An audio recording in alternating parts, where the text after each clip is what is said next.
Andi niteka n'umunezero ntangere byo gusubira kubana namwe mwanywanyi tubana mu makuru n'ibiganiro bya misi yose tubashikiriza kumbonesha kuri yanyu mukunda cyane ya Isangi TV mbonesha kuri mwene ugende bashikiriza amakuru n'ibiganiro biba byakorewe amatohoza ndabaye kaze rero mwe bamanyi tubana mu makuru n'ibiganiro tubashikiriza kuri no mbonesha kure ndabahaye mwaramutse abane ndabahaye mwiriwe bivanye naho muherereye iri niteka n'umunezero ntangere byo gusubira kubana namwe mwanywanyi duhorana mu makuru n'ibiganiro bya misi yose twama tubashikiriza kumbonesha kuri yanyu mukunda cyane ya Isangi TV mbonesha kuri mwe rudende bashikiriza amakuru n'ibiganiro biba byakorewe amatohoza haba muri politike haba mu nkino haba mu ndero haba gateka kazi na muntu haba mu makungu ndetse n'andi makuru yose aba ariko ravugwa ngaha mu kibano ndabahe kaze rero mu makuru yacu weho wo butarafyonda sabone cyangwa partage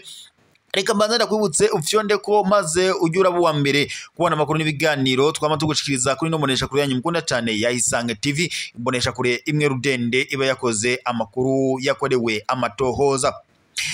ndagwaye kaze rero weho udukurikira uri mu gihugu cyacu cy'u Burundi ndetse n'abari ijya nino mwe mwese mubandanya mudukurikira aho muba muherereye turabahaye kaze mu makuru yacu amakuru agira shimikire ku ngingo nkuru zikurikira mu gihe u Rwanda n'u Burundi byari bimaze iminsi bimeranye nabi umutekano wari umaze iminsi utifashe neza nimwe kandi president w'u Burundi Evariste Ndayishimiye yaramaze iminsi yarashavuye avuga ko u Rwanda aco gihugu cyangwa se ari we mwansi w'igihugu cy'u Burundi akavuga ko u Rwanda rushobora kuzohungabanya umutekano w'igihugu cy'u Burundi president w'u Burundi Evariste Ndayishimiye kuri ubu ngubu amakuru dufise nuko yoba yahaye umubonano mugenzi we w'u Rwanda Paul Kagame kuri ubu ngubu amakuru duhawe n'amasoko yacu aratubera ko kuri ubu president w'u Rwanda Paul Kagame yaba yishikanye ngaho ibujumbura kuri ubu rero biravuga ko yoba yakiriwe n'umukuru wiwe w'igihugu cy'u Burundi Evariste Ndayishimiye muri ntare rushatsi house bakaba rero bagiye kuganira ngaha igitega barabire hamwe ukungene umutekano wosahirizwa ku mpande z'ibihugu vyombi ibi kandi bibaye nyuma yuko mu minsi iheze president w'u Burundi Evariste Ndayishimiye yasohoye amajambo ateye ubwoba abavugaga ko intambara ze n'injyane z'amoko ziriko ziragaragara ngaha mu karere k'ibiyaga binini muzoba zaratewe n'u Rwanda president w'u Burundi Evariste Ndayishimiye yabigarutse ko ubwo yaganiraga n'abanyagihugu aho yabasiguriye ko ngo kuhera mu myaka yaheze ngo leta y'u Rwanda ngo niyo yazanye ibintu vy'amoko ngo bica biraduka no mu Burundi ngo kandi abarundi barabarundi nta vy'amoko bagira izi ngingo rero ndetse n'amajambo y'agacamutwe president w'u Burundi Evariste Ndayishimiye yashikirije mu minsi iheze nta kintu na kimwe leta y'u Rwanda yari yigeze ibivuga ko gusa nyuma yuko kandi ivyo ngivyo president w'u Burundi abivuze yari yabandanije na mbere yaho atangaza ko ashobora kuzotera u Rwanda aho ndetse ubwo yagenderaga intara ya Kirundo yabishikirije abanyagihugu bo mu ntara ya Kirundo avuga ko ngo kuri ubu ngubu umwanzi u Burundi bufise atawundi ari igihugu cy'u Rwanda president w'u Burundi Evariste Ndayishimiye kandi ibi yari yabigarutseho ubwo yagiranaga inama n'abajejwe n'abarongo ibihugu byabo ndetse n'amareta ngaha mu Burundi ubwo yavugaga ko umutekano w'akarere k'ibiyaga binini utameze neza na cane cane ubwo yagarukaga ku ntambara iri mu buseruko bwa Repubulika Iharanira Intwaro Rusange ya Kongo kandi yaravugaga ko intambara yo mu buseruko bwa Repubulika Iharanira Intwaro Rusange ya Kongo izohava iba iyakarere na cane cane akavuga ko yafatiraga kuri ingingo ibimuteye ubwoba avuga ko intambara ya Repubulika Iharanira Intwaro Rusange ya Kongo izohava ishikana mu gihugu cy'u Burundi president w'u Burundi Evariste Ndayishimiye ico gihe yaciye afata ingingo avuga ko agiye gucungira umutekano ndetse w'igihugu ciwe avuga ko kuri uwo munsi yatanguye gushira abasirikare ndetse n'abapolisi ku mipaka ihuza u Rwanda n'u Burundi ndetse na Repubulika Iharanira Intwaro Rusange ya Kongo avuga ko bagiye gucungira umutekano w'igihugu ciwe cy'u Burundi ndetse n'abanyagihugu b'u Burundi president w'u Burundi Evariste Ndayishimiye yaciye kandi imbere yaho yari yaranogaye imipaka ihuza u Rwanda n'u Burundi akavuga ko ngo leta y'u Rwanda ifatikanya n'imigwi itwaje urwanisho mu kugabanya umutekano w'u Burundi ahangaha umugwi yatondaga urutoki yavugaga umugwi itwaje urwanisho wa Red Tabara uko ufatikanya n'igihugu cy'u Rwanda mu kugabanya umutekano muri leta y'u Burundi ico gihe kandi leta y'u Rwanda yarakanye ivyo byose yivuye inyuma ivuga ko atahuriye n'umugwi itwaje urwanisho wa Red Tabara mu kugabanya umutekano mu Burundi ico gihe kandi Red Tabara yaciye isora n'itangazo rigabisha ivuga ko ataho ihuriye n'igihugu cy'u Rwanda mu guhungabanya umutekano mu gihugu cy'u Burundi president w'u Burundi rero Evariste Ndayishimiye yugaye imipaka aho yagirizaga kandi ko u Rwanda ngo barucumbikiye abasi b'u Burundi harimo abasize bageze uruhara muri kudeta yakorewe uwari president w'u Burundi Pierre Nkurunziza president w'u Burundi rero Evariste Ndayishimiye yaciye yugara imipaka ihuza u Rwanda n'u Burundi ngo mu rwego rwo kugira ngo acongere umutekano w'igihugu ciwe cy'u Burundi Kuri ubu rero perezida w'u Burundi Evariste Ndayishimiye nyuma yuko amaze kubona ko kuba abandanya kubiba urwanko hagati y'u Rwanda n'u Burundi atanyungu namba afisemo, ni mugihe kandi abanyagihugu b'u Burundi bamaga badonda agatoki perezida w'u Burundi Evariste Ndayishimiye kuba yarugaye imipaka ihuza u Rwanda n'u Burundi, bakavuga ko ibi ngibi byahungabanyije umubano w'abanyarwanda ndetse n'abarundi, na cane ko ngo aya ari ibibazo vya politiki mu byakagombye kuba biraba abanyapolitiki na cane abaperezida b'ibihugu byombi, aho kubandanya bibangamira abanyagihugu haba ku ruhande rw'u Burundi ndetse no ku banyagihugu b'u Rwanda, uko bo bavugaga ko bamaga baragenderanira nk'uko mu basokuru n'abasokuruza b'u Burundi ndetse n'abanyarwanda vyamye. Perezida w'u Burundi rero kuri uyu munsi kwigenekerezo rya 20 ntwarane 2025 yatumije ko mugenzi we w'u Rwanda Paul Kagame ngo baganire ku kibazo cy'umutekano w'ibihugu vyombi. Kuri ubu ngubu rero perezida w'u Rwanda Paul Kagame akaba yishikiye ku kibuga c'indege i Bujumbura, akaba yakiriwe na mugenzi we w'u Burundi Evariste Ndayishimiye, bakaba bagiye kuganirira ku mugwa mukuru wa politike ngaha nyene Igitega, nk'uko amakuru n'ubundi duhabwa n'amasoko yacu mubegereye ngaho nyene Igitega babidushikiriza. Perezida w'u Burundi Evariste Ndayishimiye ibingibi abikoze mu rwego rwo kugira ngo abandanye asigasira umutekano w'ibihugu vyombi, mwe kandi bigaragara ko muri Republika Iharanira Intwaro Rusange ya Kongo umutekano ubandanya utosekara. Mwe kandi perezida w'u Burundi Evariste Ndayishimiye ubwo yagiranaga inama ubwo nyene bitabiraga inama y'ishiramwe ry'umuryango wa Afrika yunze ubumwe. Iyi ni inama yaberaga muri Ethiopia, muri Addis Abeba ngaho nyene muri Ethiopia. Perezida w'u Burundi Evariste Ndayishimiye ndetse na mugenzi w'u Rwanda Paul Kagame bari bahuriye muri iyi nama, mwe kandi byarangiye nyene batoye n'abazorongora mu kiringo cyo guhera muri uyu mwaka wa 2025 yirishira hamwe ry'umuryango wa Afrika yunze ubumwe. Nabwo ndetse perezida w'u Burundi Evariste Ndayishimiye yaciye agirwa icegera ca kabiri curongoye irishira hamwe ry'umuryango wa Afrika yunze ubumwe, ubwo urongoye irishira hamwe ariwe perezida wa Angola Joao Lourenço ndetse yunganirwa n'u Burundi ariwe perezida Evariste Ndayishimiye. Ibi byose rero muri iyi nama bose bari bagarutse ku mutekano w'akarere k'ibiyaga binini, na cane barabira hamwe kungera umutekano muri Republika Iharanira Intwaro Rusange ya Kongo wo kongerezwa. Ico gihe rero perezida w'u Burundi Evariste Ndayishimiye na mugenzi we Joao Lourenço wa Angola nibo baciye baja mu bibanza vya mbere vyo kurongora irishiramwe mpuzamakungu ry'umuryango wa Afrika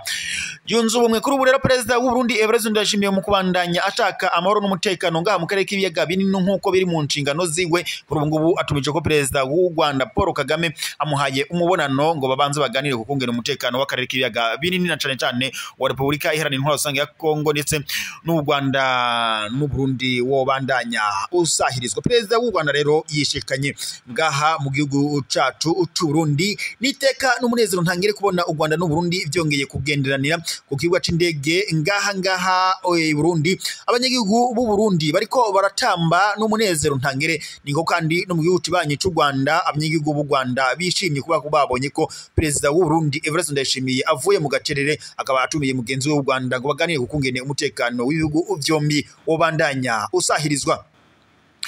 Reka kandi tubandanize amakuru n'ubundi kuriko biravuga ngaha mu Burundi mu ntara ya Makamba. Mu ntara ya Makamba rero hariko haravuga ko bahari iciraro giteye ubwoba abanyagihugu b'u Burundi, na cane ko mu minsi heze hari n'umunyagihugu w'umugabo yoba yarahasize agatwe ubwo yakorokeraga muri ici ikiraro. Abanyagihugu rero bariko baridogera ivyici ikiraro. Uti bite rero abakoresha ikiraro cyo kuruzi Nyankoni rugabura karitiye Mukenke Mutumba Kirama muri komine Makamba baridoga ko batorohewe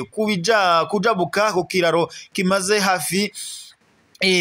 kuko nyene iki kiraro coba kimeze nabi cane. Ni kiraro c'ibiti ngo kiriko n'utubaho hejuru ngo nicagutse ngo kandi ku buryo abantu babiri ngo batorohewe no kuba bajabukira kuri ico kiraro kuri urwo ruzi nyene hari imanga nini. Ico kiraro kandi ngo gikoreshwa n'abanyagihugu bava ku mitumba itandukanye nka Kirama, Kizingoma, Nyabigina ndetse n'ahandi hatandukanye. Abanyagihugu rero baho bavuga ko atayindi nzira bafise ngo bocamwo kugira bashike ku mugwa mukuru wa komine n'intara. Basigura kandi ko aho ariho ngo hari ivyankenerwa byose nk'amashure, amavuriro, ibitaro, isoko ndetse n'ibindi bitandukanye. Bakaba basaba ko rero cyo kubakwa byihuse. Abo banyagihugu kandi babishikirije nyuma yaho mu mpera z'indwi iheze hari umugabo yakorotse avuye kuri ico kiraro aca arapfa. Musaneri wa komine Makamba amenyesha ko komine atabushobozi ngo bwo kubaka ico kiraro ifise ariwe Zuwena Irakiza ashikiriza, ariko ko ngo batanguye kurondera abashobora gufasha kubaka ici kiraro. Muyandi makuru kandi tuyabandanirije n'ubundi muri ngaha mu Burundi mu ntara ya Ngozi. Umwana w'imyaka 5 biravuga ko yoba yagandaguwe aho wese umuvyara. Uwo mwana yari afise imyaka 5 n'igice yicishijwe igipanga ku mugoroba wo kuri wa 19 ntwarante 2025 n'umuvyeyi w'umuryango wiwe. Uwo mubanyi azwi kw'izina rya Nsanzamahoro wo ku mutumba Masama zone Giheta komine Marangara yari yashwanye na se w'umwana amatati acurisha yihuse kugandagurira uwo mwana w'uwo batase mu kwihorera ase w'uwo mwana. Koreti Shimirimana Musaneri wa Marangara aremeza ayo makuru, akamenyesha kandi ko uwo wakoze ico caha yafashwe kandi agiye gupfungirwa mu gipolisi ngaha nyene ku Marangara. Tubandanije amakuru yacu mu kibano muri Republika Iharanira Intwaro ya Kongo. Biravuga ko muri Republika Iharanira Intwaro ya Kongo ikirunga ca Nyamuragira kiri muri parike y'igihugu ya Virunga, Parc National de Virunga, hafi y'igisagara ca Goma muri Republika Iharanira Intwaro ya Kongo. Ubu ngo kiriko gihungabanya umutekano w'igihugu ndetse abenegihugu kuko ngo kiriko kiraka. Abategetsi bashizeho ingingo zo gukingira abenegihugu harimo ndetse no gukura abantu mu nzu no kongereza ubugenduzi muri ako gace kugira ngo bakingire abantu bo muri ako karere bari mu kaga k'umuriro n'ibihomoka vy'amabuye menshi aba avanzemo n'ay'agaciro cyangwa se ubutare. Inyubako rusange zo muri ako karere nazo ngo nyene zishobora guhungabanywa cyangwa se kubomoka kuko ngo kimaze guturika bikomeye cyane aho kimeze nk'ico mu mwaka wa 2011. Reka rero dusozerere amakuru n'ubundi kwiyeriko aravugwa mu makungu muri Burkina Faso. Umukuru w'igihugu ca Burkina Faso Kapiteni Ibrahim Traoré biravuga ko yoba yanse ifashanyo y'igihugu ca Arabia Saudite yo kubaka imisigiti. Umukuru w'igihugu ca Burkina Faso ariwe Kapiteni Ibrahim Traoré akaba ari n'umu Islamu. Biravuga ko yoba yanse ivyo Arabia Saudite yasabye ngo byo kubakira muri Arabia Saudite imisigiti ishika 200. Ubu ahubwo umukuru w'igihugu ca Burkina Faso Kapiteni Ibrahim Traoré yasabye ko Arabia Saudite yoshiraho amahera yo mu byo ngo kubakira amashure, ibitaro canke ubucuruzi ngo bwotuma abanyagihugu ba Burkina Faso cyangwa se abanyaburkina Faso bazwi nka Burkinabe ngo baronka akazi. Ngayo rero amakuru twa tubafitiye kuri iyi saha ya mu gatondo. Reka tube dusozereye amakuru yacu ngaha, turaza gusubira amakuru araza kubagezwe ko gusa ndabibutse mu fyone sabuni ndetse na paketaje kujya muze muraba mbere kubona amakuru n'imiganiro tubashikiriza kumunesha ko yanyu mukunda cyane ya Isangi TV. Imonesha kuri mwero deni bashikiriza amakuru n'imiganiro biba byakurewe amatohoza haba muri politike, haba mu nkino, haba mu ndero, haba mu gateka kazi na muntu, haba mu makungu ndetse n'andi makuru yose abari ko ravugwa ngaha mu kibano. Imonesha kuri yanyu rero imwe rudende ibashikirayo ikibaturukaniza ayo makuru yose ku buryo bw'idonido. Reka rero dutere yambu mwe mudukurikira mubiri mu gihugu cyacu cy'u Burundi nko mu ntara zitandukanye nk'intara ya Kayanza, Karusi, Bubanza, Gitega, Muramvya, Makamba, Bujumbura, Rugombo, Rumonge, Nyakabiga ndetse n'izindi ntara zose zitandukanye nabaje kudondora zigize igihugu cyacu cy'u Burundi. Mwe mwese ndabahaye yambu abari mu ducimbiri dutandukanye, amazona atandukanye, bisagara bitandukanye, mwe mwese muri ijya n'intu hatandukanye mu gihugu cyacu cy'u Burundi turabateye yambu. Kandi reka dutere yambu abadukurikirana bari mu bihugu bibanye nk'u Rwanda, Republika Iharanira Intwaro ya Kongo, Uganda, Tanzania, Mozambique, Zimbabwe ndetse n'ahandi ijya nino mudukurikira muherereye mwese ndabateye yambu kandi sitwokubagira n'abadukurikira bari hakurya y'amazi manini nko muri Amerika, Australia na Australia ndetse nibura mwese turabateye yambu mwandanye mugira igitondo ciza.